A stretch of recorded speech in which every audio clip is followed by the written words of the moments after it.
Buenas noches a todos. Qué tremendo, como hay gente aquí, chica. Cuando yo saqué mi primer libro no tuve tanta gente que me... Si aquí cada uno de estos te compra 2 o 3 libros, ya resolví. Gloria a Dios. Bueno, estoy seguro que todos los que están aquí conocen a Willie Bermejo. Y si hay algunos que no lo conocen, por lo menos han oído de Willie Bermejo. Yo soy el pastor de Willie Bermejo. Yo sé que no parezco pastor, por lo soy. ¿Y cuántos siquiera conocemos? Más de 20 años. 23, 24 años. 23 años, bendito Dios. El tiempo pasa volando. Y estoy seguro que aunque conozcan a Willie, algunos de ustedes están sorprendidos que ahora es autor Willie Bermejo. No solo arquitecto Willie Bermejo, pero es el autor, ahora es un escritor. Yo estoy sorprendido. ¿Tú estás sorprendido? Lo interesante de esto es que, aunque a veces nos sorprenden las cosas, ¿no? Nacemos con un propósito en la vida. Y eso es lo que tenemos que comprender. Que nadie nace por casualidad, no importa cómo hayas nacido. Si tus padres fueron buenos, si te adoptaron, lo que haya sido, Dios tiene un plan con todos. Hay un propósito de por qué nacemos. Y ese propósito tiene varias etapas. Interesante que aunque Dios tiene etapas para ese propósito que Él ha puesto en nuestra vida, no quiere decir que todos desarrollamos el propósito, porque es que Dios escogió darnos libre albedrío, el derecho de escoger. Aquí nosotros podemos escoger lo que queramos. Desde pequeño lloramos para escoger el pete, leche en pomo, lo que queramos. Siempre uno escoge y eso seguirá así nuestra vida. Así que hasta lo que Dios quiere para nosotros está en nuestras manos, el recibirlo o el rechazarlo. Entonces, nuestro propósito, aunque lo tenemos, va por etapas y así como tú comprendas, y el libro está extraordinario, saliendo de la oscuridad, porque es que Jesucristo declara en el libro de San Juan que Él es la luz del mundo. Quiere decir que nadie en realidad sale de la oscuridad a no ser que la luz lo ilumine. Y la luz que te deja salir de una oscuridad de la vida, indiscutiblemente es Cristo, que es Dios hecho hombre. Y eso fue lo que le pasó aquí a Willie. Hubo una etapa a la cual él entra de haber tenido un encuentro con Dios, porque todos tenemos esa posibilidad de un encuentro con Dios. Y así como nos encontremos con Dios, entonces empezamos no solo nosotros a crecer, pero a hacer cosas para dar a otros. Porque este libro no es para él, este libro es para aquellos que lo lean y reciban lo que él quiere proyectar y quiere dar. Así que el recibir luz es proyectar luz. En un libro como este, Willie está proyectando luz para aquellos que lo lean, puedan encontrar tal vez el escalón para salir de etapa a etapa y poder entrar en algo mejor en su vida. Así que ya con esto que acabo de decir, por favor, el escritor Willie Bermejo. Estoy completamente cableado. ¿Me oyen? ¿Is this working now? Pastor, muchas gracias por esa tan linda introducción. Para mí esto, lo que él decía, es completamente, ¿verdad? Esto para mí también es una sorpresa, Pastor. Esto es un pequeño milagro, sinceramente, y es un milagro que está en proceso. Hoy es como el primer capítulo. ¿Quién me iba a decir a mí que a los 66 años iba a estar en un grupo de mis amistades y familia hablando de un libro que había escrito y publicado y que ese libro no era de arquitectura, pero que ese libro es de Dios y de la fe de Dios? Pero no hay coincidencias en la vida. Todo es parte del plan de Dios. Y yo me siento muy privilegiado de estar aquí con ustedes para presentarles el libro Saliendo de la Oscuridad. Y esta noche quiero hablar el porqué del libro. Quiero hablar del mensaje del libro. Y también voy a leer una pequeña extracto del libro para que tengan un sabor, un feeling, la sazón del libro. Y después vamos a tener un periodo de dedicatoria. Voy a firmar libros para aquellos que están comprando o aquellos que han traído el libro aquí esta noche. Pero antes de empezar, yo quisiera de nuevo reconocer al pastor Delgado de la iglesia Alfa Omega, porque él ha tenido un gran impacto en mi vida y en la vida de Daisy. Su apoyo, su amistad ha sido, no tiene precio. También quiero reconocer a su esposa, la pastora Mariana Delgado. ¿Y qué les puedo decir de mi mentor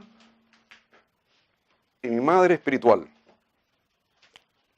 La pastora asociada de Alfa Omega, Dialma García.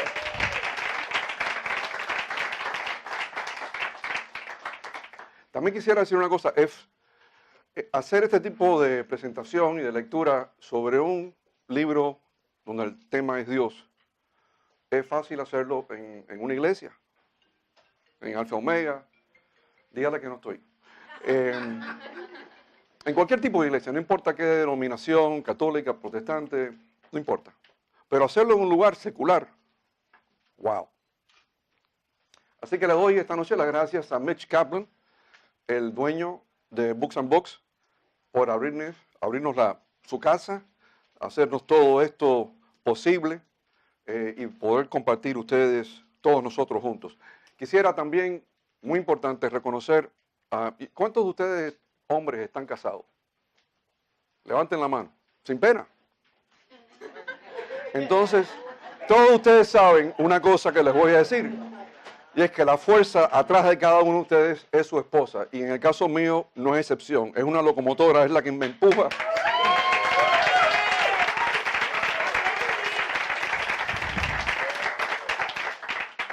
Están aquí mis hijos, Willy y Alexa, que se turnaron filmando las diferentes prédicas que di en casa, también mi hijo adoptado Marlon, toda la familia. Pero quiero hacer una mención de dos personas en particular. Espi Chacón, que fue la que me mecanografió el libro de punta a cabo, y mi prima hermana, Talía Ebra, que fue el corrector de prueba.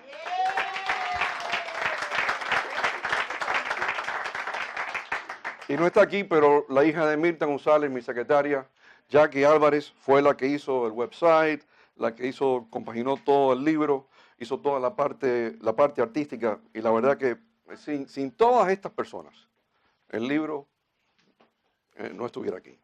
Y hay también punto, nosotros nos reunimos todos los sábados en casa, en un grupo de oración que lo dirige la pastora Dialma García.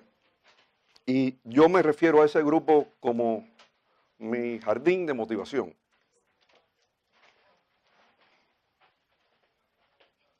Y también la verdad, si ellos no fueran por ellos, no estuviera aquí tampoco.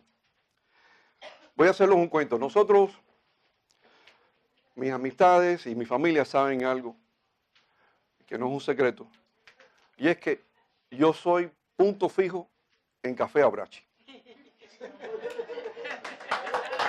Nino está aquí. Pero no lo digo porque Nino está aquí. Lo digo porque yo sé que él, Loris y Eduardo se preguntan entre ellos, ¿qué es lo que hace Bermello los jueves que nunca viene a Brachi los jueves? Yo esta noche, Nino, no te estoy pegando los tarros. Yo ahí le voy a confesar que yo hago los jueves. Yo los jueves, todos los jueves, desde hace 7 años, almuerzo en casa y comparto una ensalada de tuna, un sándwich de tuna con la pastora Dialma García. Por 7 años. Si eso no es amor y no está en el libro de Corintios como definición de amor, pues entonces yo no sé qué es, porque la dedicación, el compromiso, la pasión, y usted sabe lo que es comerse 300 sándwiches de tuna sin quejarse una vez.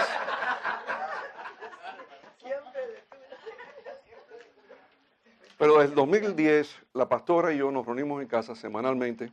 Ella me enseña la Biblia, estudiamos la palabra, los dos. Yo leo en alta voz desde el libro de Génesis, Apocalipsis, y leyendo en alta voz conecto mi voz y mi espíritu.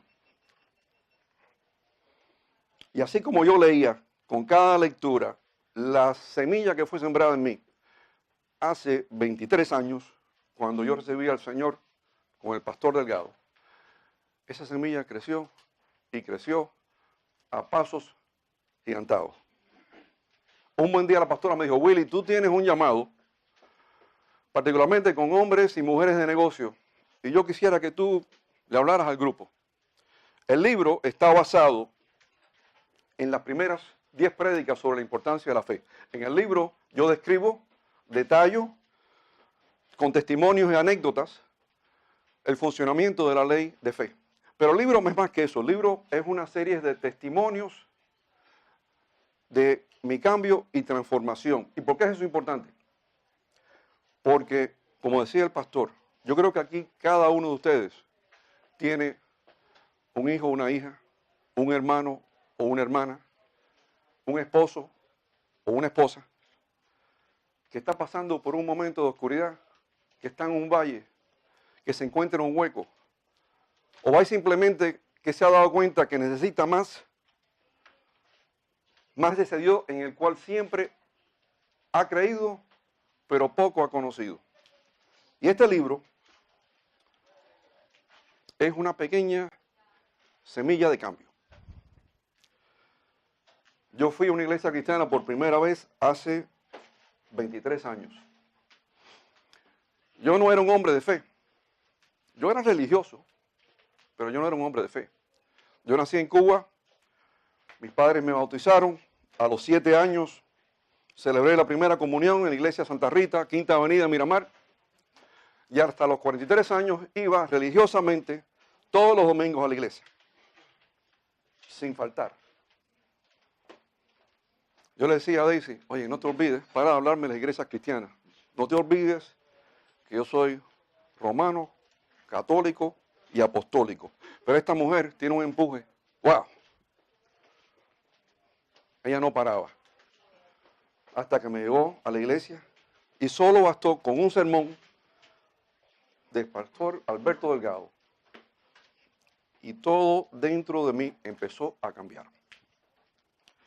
En el año 2010 también acompañé a Daisy por primera vez a la casa de María Elvira Salazar, una periodista muy conocida en Miami, que tenía un grupo de oración en su casa, dirigida por la pastora Diana García. Hace 2 años, ese grupo se relocalizó a casa y fue más o menos en ese momento que la pastora coincidió en el día que me dijo, Willy, yo quisiera que tú le empezaras a hablar al grupo. En el libro yo recuento no solamente los cambios y la transformación, meditando en la palabra, pero recuento las cosas que aprendí. Porque con la revelación viene entendimiento. Y ese entendimiento es la gasolina que te lleva a acción. Poco a poco aprendí de cómo vencer esos obstáculos, esas barreras que en sí, en mi caso particular, me detenían en un pasado y eran como un freno hacia el crecimiento espiritual en mi vida. Aprendí primeramente a conquistar el razonamiento, que esto para mí era, imagínate, yo desde muchacho había sido entrenado, educado, a tomar todo problema, toda situación, analizarla, romperla en 37 pedacitos chiquiticos, mirarla de arriba para abajo. Para mí, el 2 más 2 siempre era 4. Todo era un razonamiento deductivo y no había otra opción. Yo era como Tomás, tenía que tocar, ver, palpar para creer. Ese concepto de caminar por fe y no por vista era algo como hablarme en chino. Pero tú sabes, la historia de Pedro era tremendo pescador. Y en la historia de la pesca milagrosa, Pedro había estado con otros discípulos pescando toda la noche y ni un catarro habían pescado. A la madrugada llegan a la orilla, limpian las redes, la ponen a secar, se encuentran con Jesús. Él se pasa toda la mañana predicando, como eso a las 12 del día, había un sol que rajaba las piedras. Y Jesús le dice a Pedro, bogar más adentro, echar las redes. En ese momento pasó una cosa que sé que le pasan a muchos de ustedes porque me pasa a mí. Y es que cuando tú tienes un conocimiento técnico, profesional, tú sabes que tú sabes. Tú eres abogado, eres arquitecto, eres ingeniero, eres médico. Y cuando viene alguien que no es de tu profesión a retarte o a darte un consejo o a pedirte algo que va en contra de lo que tú siempre has aprendido, inicialmente tienes ese sentido de orgullo dentro de tu pecho que rechaza ese mensaje o esa petición. En ese momento, Pedro sintió eso. Porque lo primero que dice a Jesús es, pero maestro, hemos estado pescando toda la noche y no pescamos nada. Eso era el razonamiento de Pedro en función. Pero Pedro recapacita, vence esa barrera, obedece y con la obediencia hay recompensa. Pescaron tanto que no solamente se llenaron las redes en el barco de ellos, pero en el barco de al lado. Yo poco a poco también recapacité y todo lo que yo sentía de duda, incredulidad, fue cambiado poco a poco con la palabra de Dios en fe.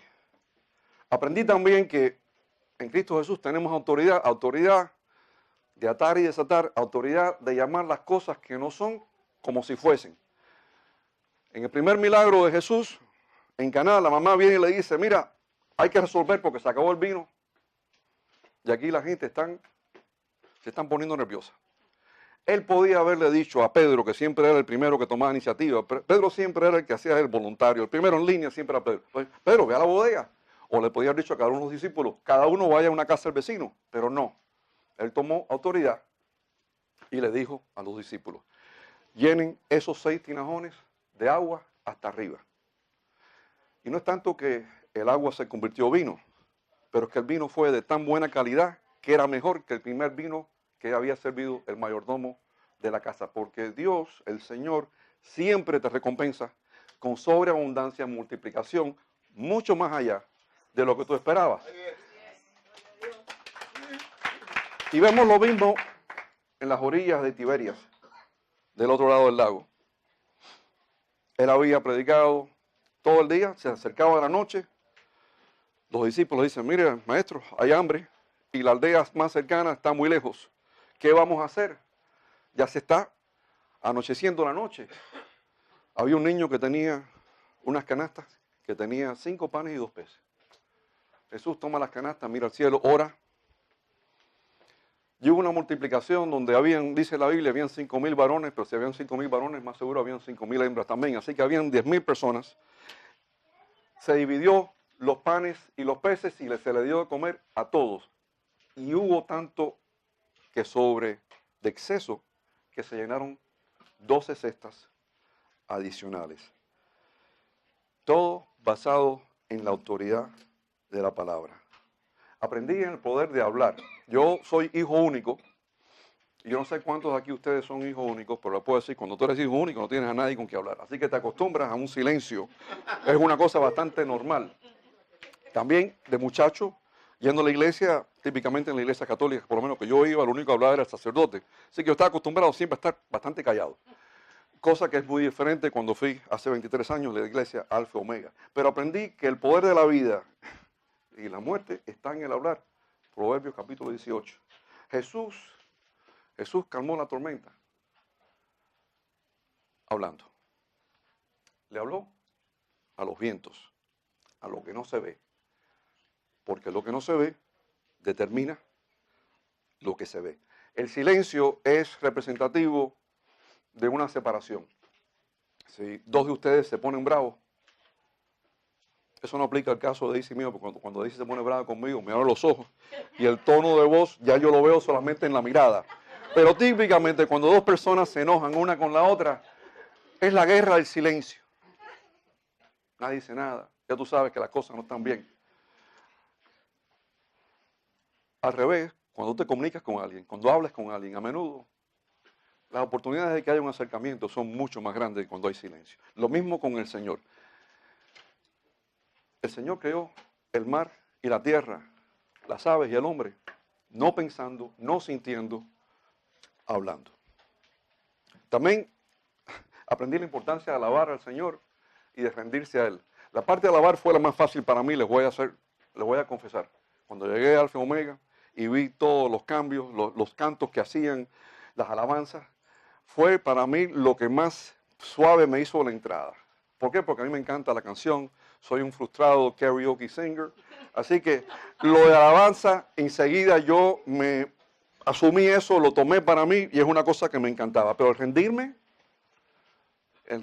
machismo yo de pensar que me voy a rendir a alguien o algo, era contra mí. Yo no entendía que era representativo simplemente que estás siguiendo al Señor, que te va a señorear. Aprendí que es imposible amar a alguien que tú no conoces. De muchacho, mis padres me decían, Willy, ¿tú amas a Papá Dios? Estoy en Cuba, ¿no? Yo decía, sí, papi, yo amo a Papá Dios. Y yo lo decía en unos términos absolutos, pero la sustancia de lo que yo estaba diciendo era como una cotorra bien entrenada o un loro. Poco a poco aprendí que es imposible amar a alguien que tú no conoces. Tú no puedes decir que yo amo al Señor si nunca has abierto una Biblia, si nunca has leído un versículo. Aprendí lo indispensable que es la fe activadora. La certeza de lo que se espera, la convicción de lo que no se ve. Todo lo que está alrededor de nosotros, todo lo que está aquí alrededor, fue creado por lo que no se ve. En el libro de Marcos, capítulo 5, hay una mujer que llevaba 12 años con un flujo de sangre. Ahora, en la cultura hebrea, eso es a big deal. Con una serie de protocolos en términos de higiene, de la separación del hombre y la mujer, particularmente durante el tiempo de la menstruación. Y en este caso, imagínate, esta mujer tenía un flujo de sangre por 12 años seguidos. No había solución. Ella estaba avergonzada, apenada, no salía en público, pero estaba Jesús en su aldea y ella va a conocerlo, a ver a él, se va arrastrando por el piso, le toca el manto atrás, le toca el talit donde están todos los flequitos que son cada uno de los mandamientos en el Viejo Testamento, y ella le dice a Jesús una declaración con su boca. Le dice, si tocases solamente tu manto, seré salvo. Jesús se le vira y le dice, hija, tu fe te ha hecho salva. Si tú has nacido de nuevo y Cristo vive en ti, tú sabes que en la Biblia hay más de 6,000 promesas que son tuyas, que tú las has heredado.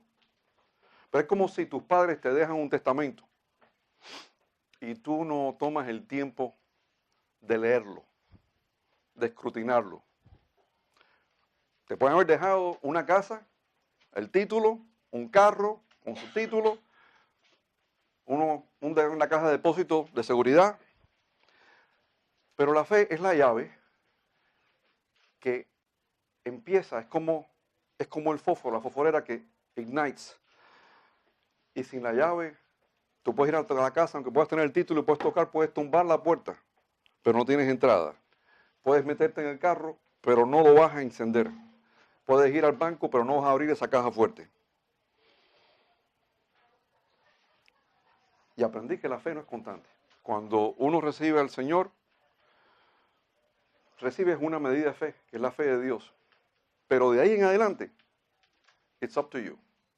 Esa fe puede disminuir o puede aumentar. Cuando un amigo mío me dice, óyeme, ¿tú vas al gimnasio? Yo le digo, sí. Yo le digo, ¿y tú? Ah, yo también. ¿Cuántas veces tú vas al gimnasio? Y me dice, yo voy una vez a la semana. No me tiene que decir más nada, ya yo sé cómo le está. Pero en la fe es igual. Si tú vas a la iglesia una vez, le dedicas 1 hora de las 168 horas que tiene la semana, yo te diré si tu fe está por acá o está por aquí. La fe es como un músculo. Hay que ejercitarlo. Mi mayor desconsuelo como padre, como cabeza de familia, como empresario, es cuando yo doy un consejo a un hijo, una hija, a un asociado o un empleado, y ese consejo es despreciado, no es valorizado. Yo no sé cuántos de ustedes en algún momento, espero que no muchas veces, con un hijo o una hija le dicen, mira fulana, la verdad que esa persona con la que estás asociando no es bueno para ti. No es una buena influencia. Son muy desiguales. Eso va a terminar mal. Y la respuesta que te da ese hijo o esa hija es, papá, no te metas en mi vida. Yo soy como yo soy. Déjame vivir la vida mía. Aquí me están dando una serie de clics porque estoy sudando. Si esas frases son familiares, tú sabes que en ese momento a ti te han limitado. Pero nosotros hacemos la misma cosa con el Señor cuando solamente le dedicamos 1 o 2 horitas a la semana. Cuando limitamos al Señor, lo que le estamos diciendo es que no te queremos en nuestra vida. No te necesitamos. Y lo vemos muy a menudo, más y más. Mira, si tú vas a un restaurante, ver una familia sentarse y antes de la cena, dar gracias, bendecir la comida, eso es la excepción, eso no es la regla. La gente lo miran hasta extraño. En las escuelas, en el año 62, se sacó a Cristo de la escuela. En la cultura, en los medios. Mira, yo tengo en el libro cuento un episodio.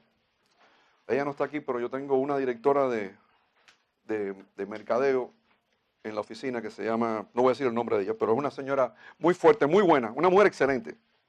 Es la mejor que he tenido en más de 30 años.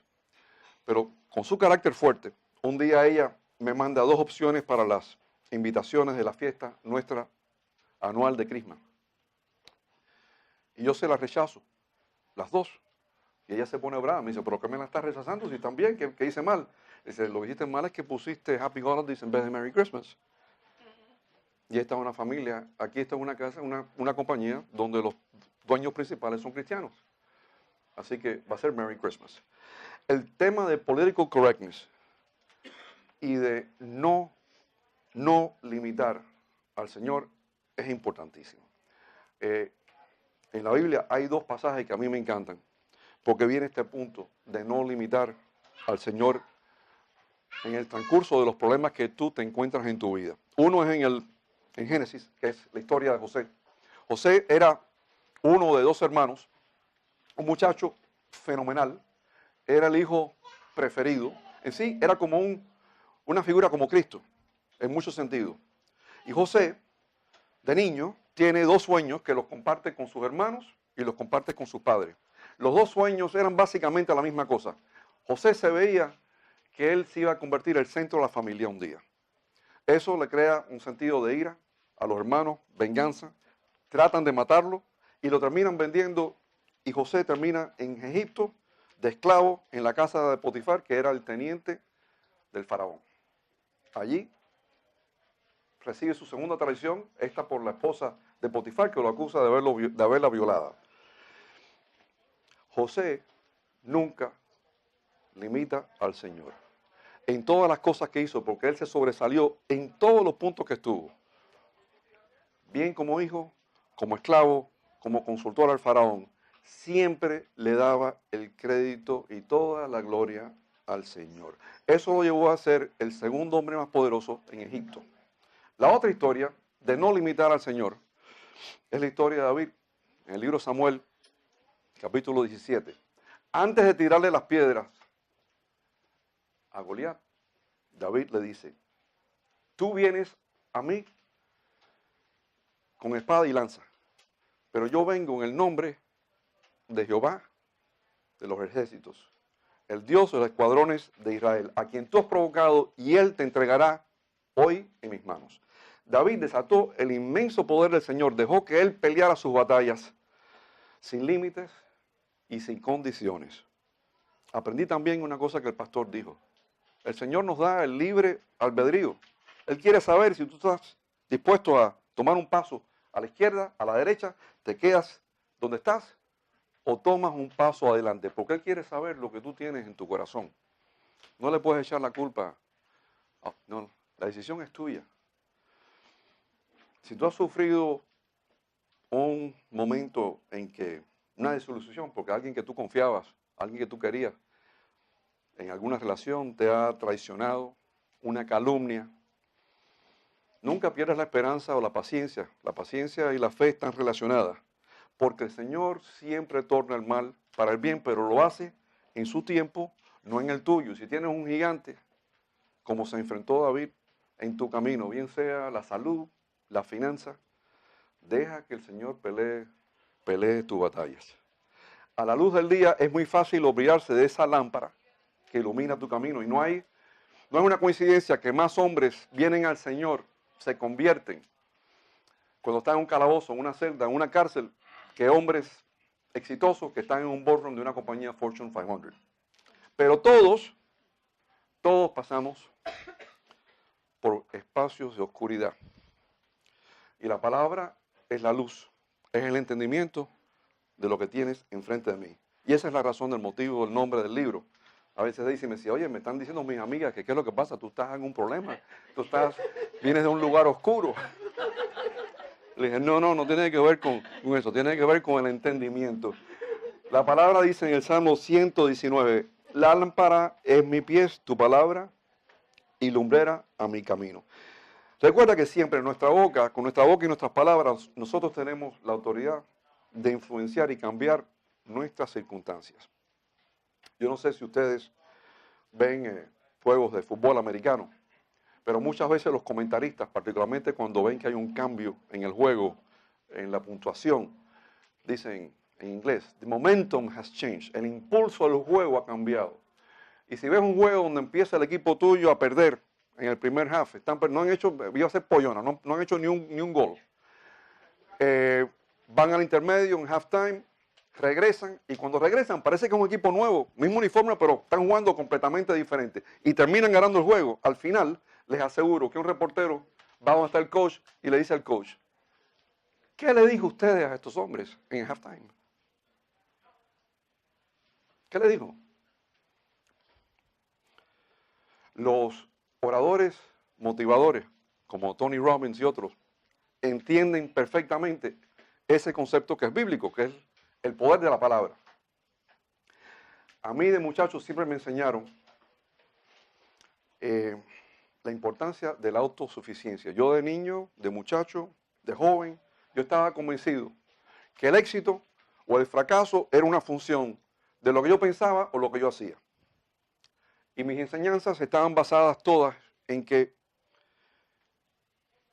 los logros y el intelecto del hombre era lo básico en la vida. La fe nunca era parte de la ecuación. No era ni parte de lo que yo pensaba, ni parte de lo que yo hacía. Eso era antes, eso no es hoy. En el libro hago un recuento de un episodio que pasé en mi vida en el 2003. En el 2003, no sé si ustedes se recuerdan, en el mes de abril, los Estados Unidos atacó Irak. Y en ese momento yo tenía un proyecto que se llamaba The Ashton. Estábamos en pura venta. Y en ese momento que estalla la guerra, por razones del mercado, pierdo todas las ventas de todos los condominios. Todas. De un día al otro se perdieron todas.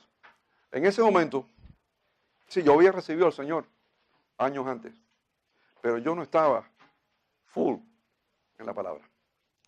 Yo estaba que si tú me hablabas o me preguntabas algo, yo ladraba, yo no conversaba, yo ladraba. Por la noche no dormía. Era un nervio. Estaba al punto de un breakdown nervioso y el tilín de un fracaso económico. Aprendí y me di cuenta que ningún padre quiere que su hijo o hija pase por un momento de ansiedad, de nerviosismo, de preocupación, de desespero. Pero todo padre quiere que su hijo vaya a ellos primero.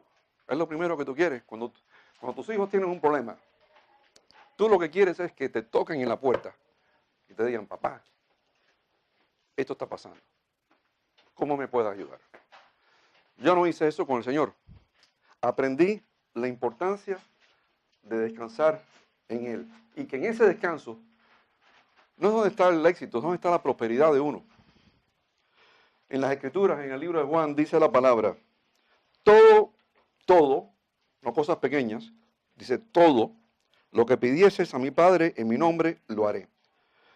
Al recibir al Señor como mi Dios y mi Salvador, yo gané la salvación en ese momento, por gracia, y yo recibí la fe de Dios.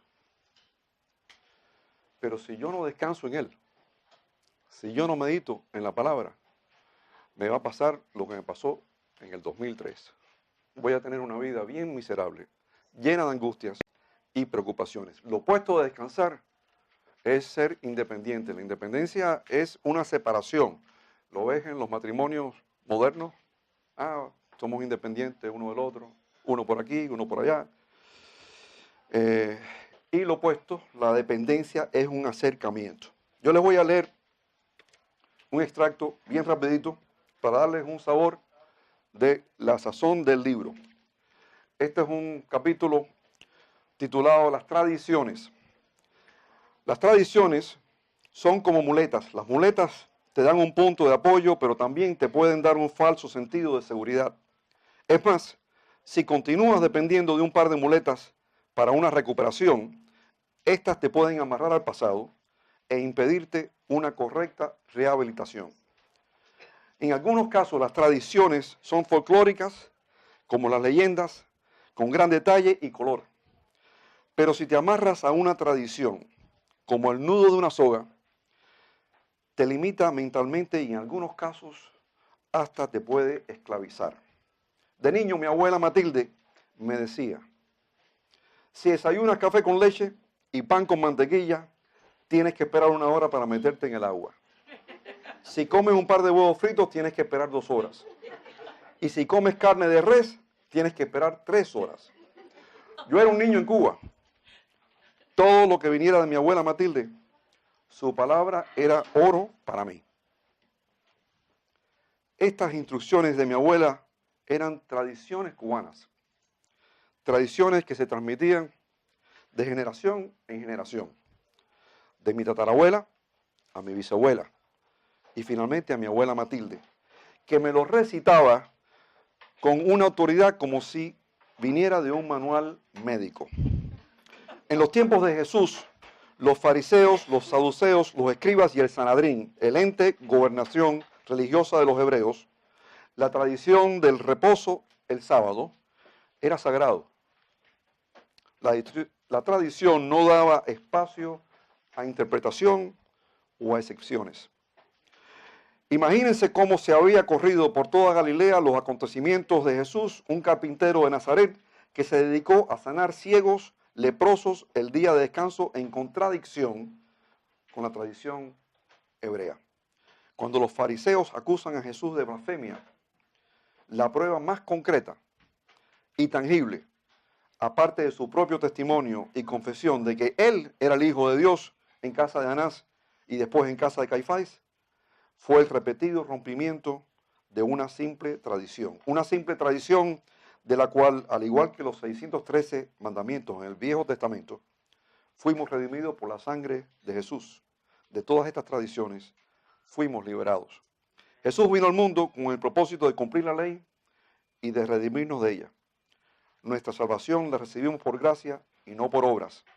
Al morir en la cruz del Calvario, por nosotros la sangre que Él derramó nos liberó de la ley y de todas sus tradiciones. Algunas veces uno se encuentra haciendo cosas repetidamente, en forma rutinaria y sin preguntarse el por qué. Las personas que están atadas a tradiciones se encuentran confort y paz en el pasado y tienden a resistir todo tipo de cambio a todo tipo de nivel. Y yo te lo puedo confirmar porque yo era así. Pienso a veces lo fácil que hubiera sido para Jesús quedarse en Nazaret, heredar el taller de José y no tener que salir por las diferentes aldeas predicando, sanando, evangelizando. Y no hay duda que los romanos sabían cómo hacer carreteras y cómo hacer acueductos, pero no habían paradas de auxilio, no había una AAA, no había Uber, no era fácil. Pero Jesús sabía una cosa, que la única manera para él poder evangelizar, sanar, predicar y enseñar era saliendo de su medio ambiente. Porque en Nazaret, sus vecinos no lo veían a él como el Hijo de Dios, lo veían a él como el hijo de José el carpintero. Hay que salir de nuestro comfort zone, asumir el riesgo para poder cumplir y satisfacer nuestras metas y nuestros sueños. En la Biblia hay un sinfín de referencias a sueños y a soñadores. El soñador es una persona con una mente positiva. ¿Cuántos de ustedes a veces lo han acusado de ser un soñador y te han dicho, óyeme, lo que estás diciendo, estas ideas no son prácticas. Bájate de esa nube, pon los pies en la realidad. Esa crítica también la oye un hombre y una mujer de fe cuando dice, no hay nada imposible para el Señor. La peor crítica es la indirecta, el sarcasmo, la herramienta que te entrega y te inyecta duda, temor, incredulidad.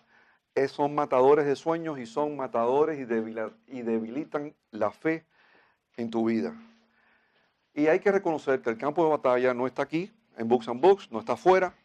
El campo de batalla está aquí, en la mente. Pero también tienes que saber con quién compartir los sueños, porque como le pasó a José, cuando compartió los sueños con sus hermanos, por poco le cuesta la vida. Tienes que estar listo para el riesgo de saber con quién tú compartes. Y a veces las personas más cerca a ti, las personas que tú más quieres, son las que menos receptivos y menos preparados están para recibir y entender tus sueños. Los fariseos y los saduceos se enojaban con Jesús porque Jesús hacía 3 cosas los sábados. Sanaba, perdonaba pecados y después ponía al cojo, al paralítico o al leproso a trabajar. Cuando le decía, levántate con tu colchón y vete para la casa. Porque en esos tiempos, en las tradiciones hebreas, en ese momento, tú no podías ni llevar una flauta de pan abajo del brazo. No podías ni escribir. ¿Pero por qué lo hacía Jesús? Jesús quería establecer y demostrar su autoridad. Es muy difícil cambiar. Yo vengo 23 años en remojo y más de 300 sándwiches de tuna con la pastora Dialma. Yo en mi compañía, cuando viene un project manager nuevo, le entrego siempre de regalo un librito que se llama ¿Quién se llevó o quién movió mi queso? Who moved my cheese? Ese libro, aunque no es un libro cristiano, pero tiene un mensaje muy importante. Y es un mensaje de darle la bienvenida al cambio. Es que somos criaturas de costumbre. Es parte del ser de uno. Nos levantamos por la mañana y tendemos a hacer la misma cosa que hicimos el día de ayer. Pensamos en la misma manera que hicimos el día de ayer. Entonces hay que romper eso.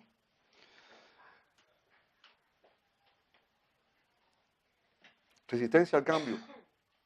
En mi crecimiento en la palabra, uno de los puntos más difíciles fue el tema del perdón. Y por eso le dedico en el libro un capítulo entero al tema del perdón. Pero es importante quitarte ese bulto, esa mochila que a veces todos llevamos arriba de nosotros. Contra alguien, puede haber sido un padre, una madre que te hizo algo que no olvidas, o un hermano, o un asociado, alguien que simplemente te ha herido de una manera que no has olvidado. Y esa carga te va marchitando el corazón. Pero tú te imaginas que las últimas palabras de Jesús fueron de perdonar. Antes de su último suspiro, se vira a los romanos que lo acababan de torturar, de martillar, de puñalar con una espada. Y le dice, Padre, perdona a los que no saben lo que hacen. Que su última enseñanza y su más linda enseñanza es el perdón. Para mí esto era un concepto también difícil de aceptar. Yo me había criado muy diferente. Me recuerdo que en Cuba, en la escuela, era, óyeme, el que da primero a 2 veces, el que la hace la paga, ojo por ojo, diente por diente. ¿Se recuerdan de eso? Algunos de esos dichos. No es fácil perdonar, pero Jesús decía una cosa muy interesante, es, ¿qué recompensa hay para amar a la persona que te ama? El perdón no es un sentimiento. El perdón no es una emoción. El perdón es una decisión. Y hay una gran diferencia entre ser criatura de Dios a ser hijo de Dios. En la Biblia está escrito bien simple, bien claro, en muchos lugares, y dice simplemente, es imposible llamarte hijo de Dios si tú no perdonas. El Señor requiere 3 cosas de ti: obediencia, amor y perdón. Y no hay que ser un científico o matemático para poder comprobar que es mucho más fácil soltar una carga que llevarla en tus hombros. Es imposible agradar a Dios si no tienes fe, pero es imposible estar pegado a Él y estar cerca de Él si no tienes perdón en tu corazón. Y simplemente no te puedes llamar hijo de Dios si llevas ese rencor y esa venganza y esa ira que no has soltado del perdón a la persona que te ha herido. La palabra no dice que socialices con la persona que te hiere o tus enemigos, solamente dice que los perdones, no que vayas y hagas fiesta con ellos. El perdón y el amor son inseparables.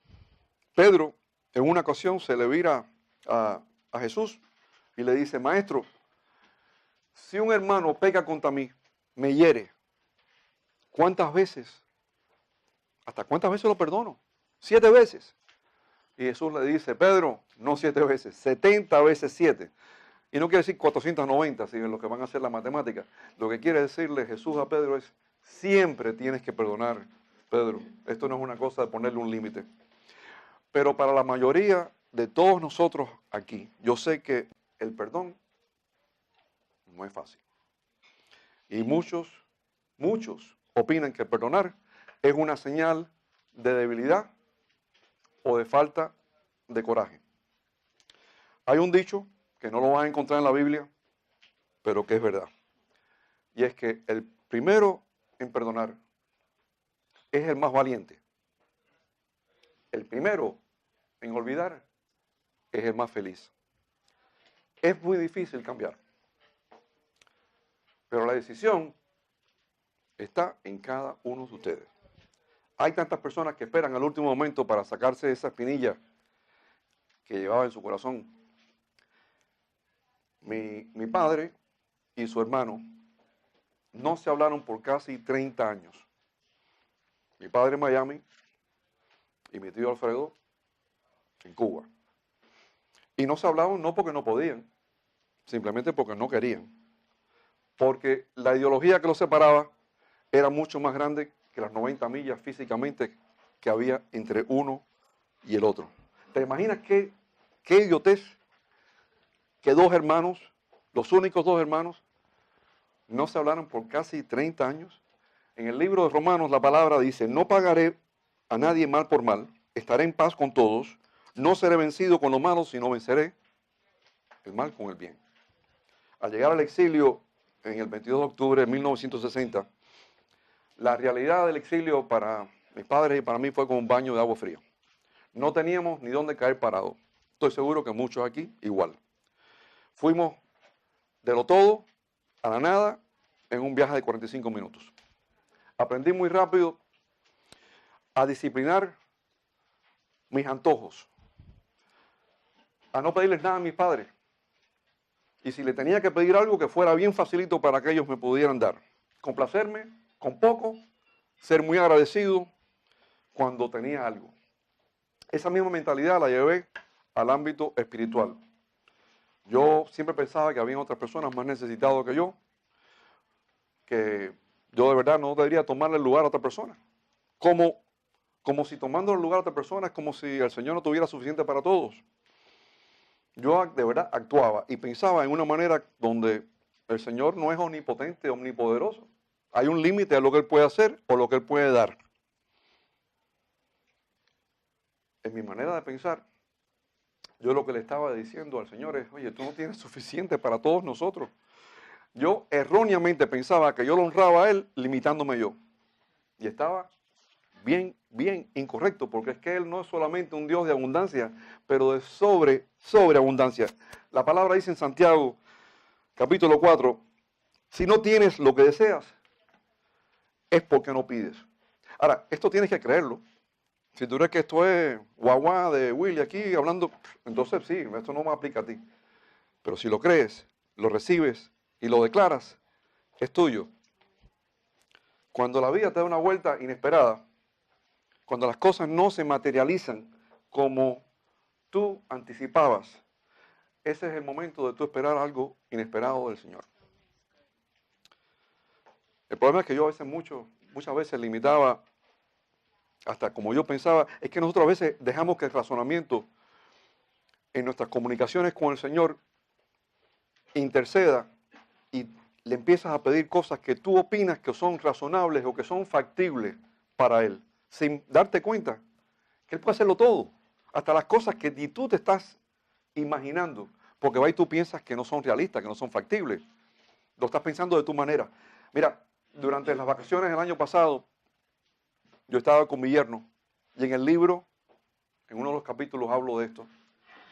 Él me comparte conmigo episodio de él con su padre, una batalla constante que había entre los dos, padre e hijo. Hay muchas películas y libros que se han escrito sobre siempre la batalla entre un papá y un hijo.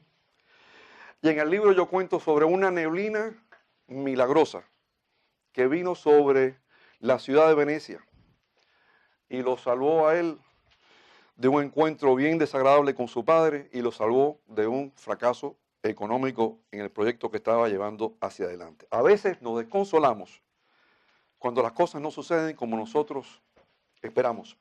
Hemos crecido en una sociedad, en una cultura, donde se nos ha inculcado la manera de pensar y de razonar basado en causa y efecto. Si haces A, tiene que ocurrir B. Y cuando B no ocurre, te desconsolas, te decepcionas y hasta a veces empiezas a cuestionar si existe Dios y si ese Dios es tan bueno o poderoso contigo o misericordioso. Pero para el Señor no hay nada imposible y siempre sobrepasa tus expectativas, como las hizo en Tiberia con los panes y los peces, o la hizo en la boda de Caná. Cuando esperamos lo posible, Él hace lo imposible. Cuando esperamos lo natural, Él hace lo supernatural. Pero todas estas maravillas son posibles solamente si tú las puedes creer y si se las pides al Señor en el nombre de Jesús. Pablo nos recuerda que las cosas que se ven son temporales y las cosas que no se ven son eternas. Nosotros los hombres somos unos seres muy visuales, somos difíciles. Daisy siempre me lo recuerda. Si se me olvida, ya me lo recuerda.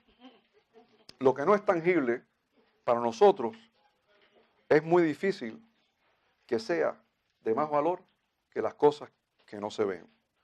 Y por eso también en las iglesias cristianas los hombres siempre son una minoría, hay más mujeres, porque a nosotros nos gusta ir al grano, nos gusta el 2 más 2 son 4, nos gustan las cosas tangibles. Queremos ver lo concreto. Como Tomás, que quería ver, tocar, los 5 sentidos. En Corintios, segunda de Corintios, la palabra nos dice, hay que caminar por fe, no por vista. Pero para una persona que siempre ha estado, como estaba yo, amarrado a los 5 sentidos, al razonamiento deductivo, es muy difícil de pronto abandonar en tus pensamientos y no descansar en esos 5 sentidos que desde niño es lo que te ha guiado en la escuela, en tus relaciones con otros, en tus negocios, y de empezar a depender en lo no visto. Pero es que la fe no tiene nada que ver con lo visto o con los 5 sentidos. Si tú estás aquí esta noche y viniste bien porque yo te mandé un email, social media, amistades, y querías oír del libro, simple curiosidad, o si estás con alguien que tú sabes que tiene un pequeño vacío y que está como estaba yo en un momento, pasando momentos difíciles, donde yo no estaba bien conectado con el Señor. Y quieres conocer un poquito más de ese Dios en el que siempre ha creído, pero ha creído a su manera. Saliendo de la oscuridad es más que un testimonial y más que los cambios y transformación mía. Es como un mapa con direcciones. Es como un app que te lleva en un GPS de donde tú estás a un lugar donde empiezas a disfrutar del reino de Dios. Yo quiero cerrar con una serie de ideas. Recuerda siempre que una idea es más potente que un hecho. Una palabra es más poderosa que una acción. El perdón y la misericordia son más importantes que la penitencia y el juicio. Pero sobre todo, está el amor. Si no tienes amor, no tienes nada. Gracias por compartir conmigo esta noche.